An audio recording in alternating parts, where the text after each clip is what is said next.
Matagal akong nanaginip at pagising ko para akong nagluluksa sa pagmamahal na hindi ko pa naman nahanap.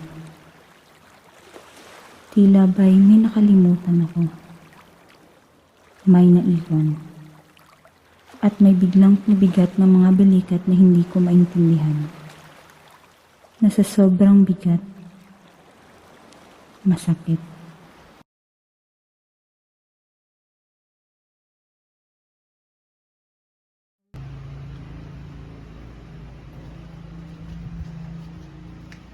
Babe, ano ba yung ginagawa mo? Umaga na, oh. Bakit hindi ka pa rin nakakapagbihis? Nag-almusal ka na ba? Hoy, bakit hindi ka makausap ng maayos? Akin na nga yan. Ano ba? Ibigay mo yan sa akin. Bigay mo nga sa akin yan? Bakit ko ibibigay sa'yo to? Anong pakialam mo? Anong pakialam, Joseph? Ito ba yung dahilan kung bakit hindi ka makausap ng maayos? Kasi si Leonor pa rin yung nasa cellphone mo? Sabihin mo nga sa akin, Joseph. Siya pa rin ba yung mahal mo, ha? Ano pinagsasabi mo? Anong pinagsasabi, Joseph? Diyos ko naman, girlfriend mo ko. Ako yung nandito. Pero bakit si Leonor pa rin yung nasa isip mo? Oo na, Zane. Siya pa rin ang mahal ko hanggang ngayon. Eh, paano ako, Joseph? Sa ilang buwan nating pagsasama, paano? Nasaan ako dun? Hindi ko alam, Zane. Naguguluhan pa rin ako hanggang ngayon. Lintik na palusot yan, Joseph! Isa, dalawa, tatlo, paulit-ulit mo na lang akong sinasaktan. At paulit-ulit mo akong pinapaikot pero tinatanggap pa rin kita, Joseph! Mahal kita, ano ba? Mabuti pa maghiwalay na lang tayong dalawa. Kung magkakasakitan lang tayong dalawa. Joseph! Huwag mo akong iwan, please! Umalis ka dyan. Joseph! Umalis ka.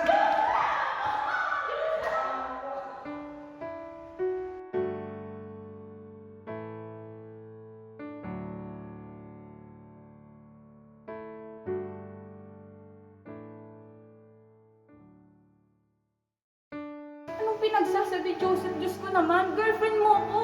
Ako yung nandito. Pero bakit si Leonor pa rin yung nasa isip mo? Oo na, Zane. Siya pa rin ang mahal ko hanggang ngayon. Eh, paano ako, Joseph? Sa ilang buwan nating pagsasama, paano? Nasaan ako dun? Hindi ko alam, Zane. Naguguluhan pa rin ako hanggang ngayon.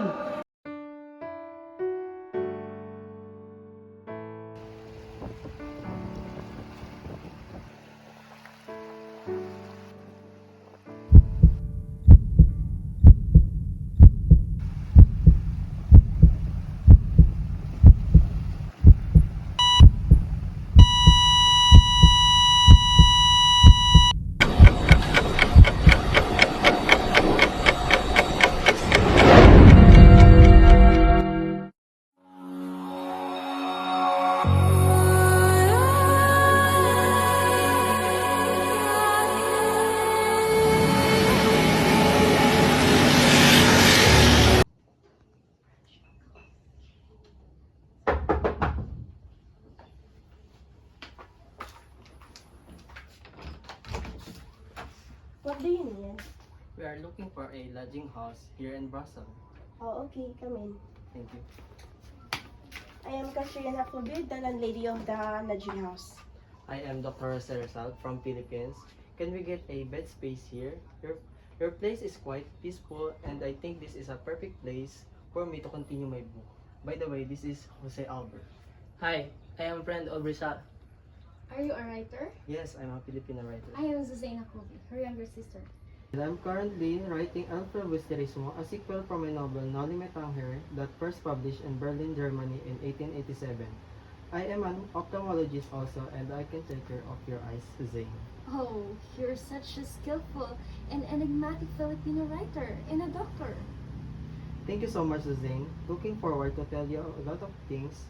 Your older sister would let us have a bed space here in your lodging area. Of course, you're welcome here. Please follow us. Please, Thank you. let me carry your luggage. Thank you.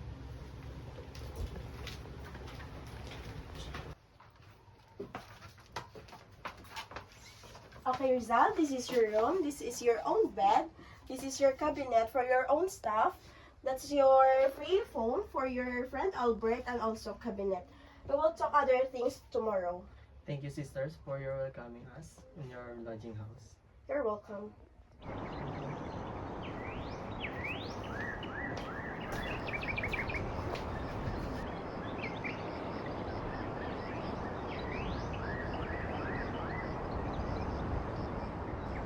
good morning everyone.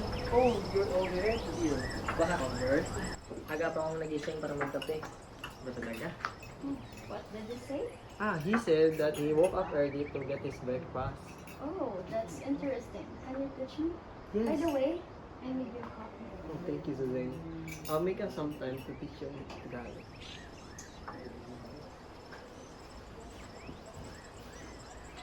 Oh, Rizal. Albert, where are you going? We need to go to process my book. Oh, okay. Thank you, Suzanne. Let's go, Albert.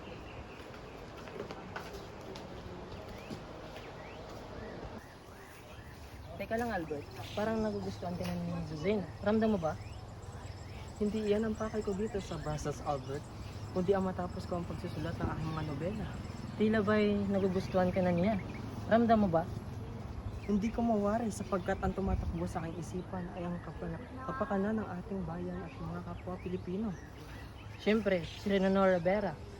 Ikaw talaga yung mapagbiro kaibigan. Halina't umalis para makabalik ka agad. Some groceries tomorrow. Albert, Rizal, you two are back. Yes, Suzanne. I'm going to the room and take a rest. Okay. Rizal, do you want something to eat? I have chips here. Sure, I will change my clothes and I will back and bring some books for you. Okay, I will wait you here. Thank you.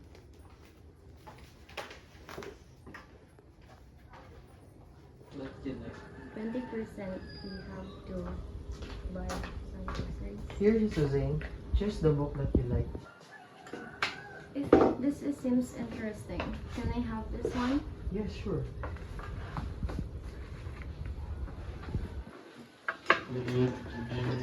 Sister, Rizal, excuse me, I have something to do. Oh, Okay. Can you teach me some Tagalog language? sure, Suzanne. Okay. I can teach you some simple words of Tagalog language. What is it? For example, kamusta? Kamusta Yes. means Kamusta means how are you? how are you? Yes. Oh, that's interesting. How about I love you? I love you in Tagalog word is mahal kita. Mahal kita. Yes. Anyway, I have chips here. Thank you for the chips. Such a lovely lady. You're welcome. Ko inakalang na pasubok mo ang pusong sumugal sa taong tulad mo. O tila tala makapiling ka na sana ikaw ang pinapantasya sa bawat kanta. Daliri ko'y di ko na madama. Ang mga liri ko ay nagkakatugma sa aking isang daang tula. Parang isang pelikula na tanging ikaw lamang ang paksa. O tinuturi ko, o ang itinuturing akin. Pinipili, ikaw ang tangi, simulang hindi magwawakas. Tila tala makapiling ka na sana ikaw ang pinapantasya sa bawat kanta. Daliri ko'y di ko na madama. Ang mga liri ko ay nagkakatugma sa aking isang Oh, hi, Zane. Hi. Where are you going? I will be gone for some weeks, so please watch over our lodging house and please do clean also. I will visit mother and father in the other town, so I will be gone maybe for so long. So please collect also the rents of our tenants. Okay, I'll also do some groceries and also get the money from the collection of rent. Take care here and goodbye. Okay, see you. Bye. Hey, where are you going? Hello, Suzanne. I am writing a letter for someone in the Philippines. I am informing Antonio about my life here in Brussels. About going to clinic, working, studying, and reading and writing. And also practicing my salary performance and living. Wow, that's a good thing, Rizal, but aren't you too busy? Please have some fun sometime. But I can't do that to Zing because I'm too busy writing El Fili for contribution for La Solidaridad, and I'm worried for my family. As the Calamba agrarian trouble keep going and worsening. To listen your worries, Rizal, please disregard your rent until now. I can stand watching you in that state, and I hope it could help you out and listen your worries. Thank you, Zuzane. It means a lot to me. Anything for your Rizal. Thank you, Zuzane. I went to my uncle's house yesterday, so I didn't visit you.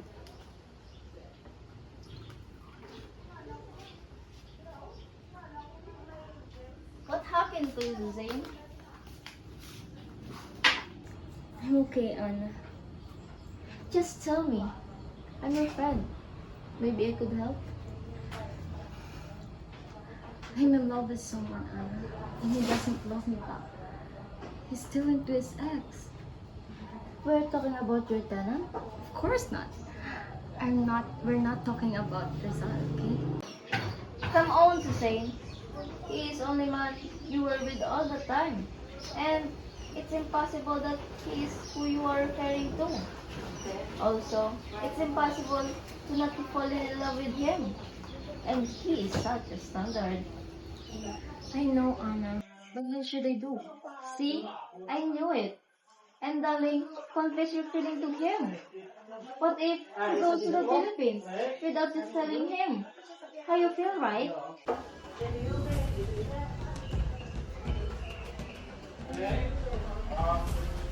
I'm late. I need to hurry.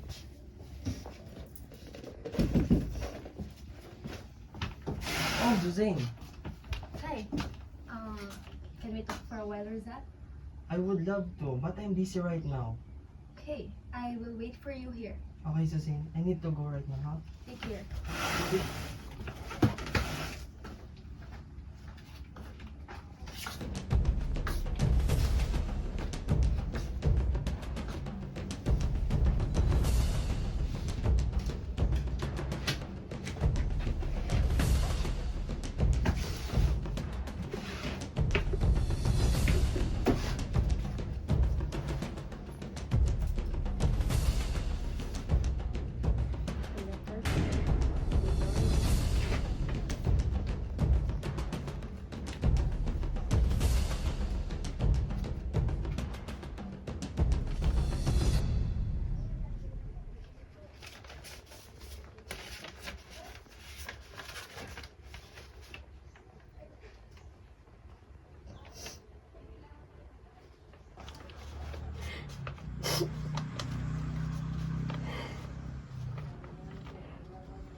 What are you doing here in my room, Zuzane? I'm sorry. I didn't mean to do it. I forgot something. Why are you messing with my things? Who's Diona Rizal? She is my greatest love in the Philippines. Do you have communication with her? Yes, I wrote her a letter. How about me? I can't stop myself from wondering who is this fucking girl that up until now you still can't forget her. You don't understand, Zuzane. Didn't make me understand Rizal. What that she has that I do not have. I thought you were so fucking smart. How come you did not do that? I like you. I love you. I still love her. She is my greatest love. And I don't think I've ever loved anyone the way I love you. How about me, Rizal? Why can't you love me? Why can't you do the same? No, I can do that, Zuzane. You were so fucking kind to me.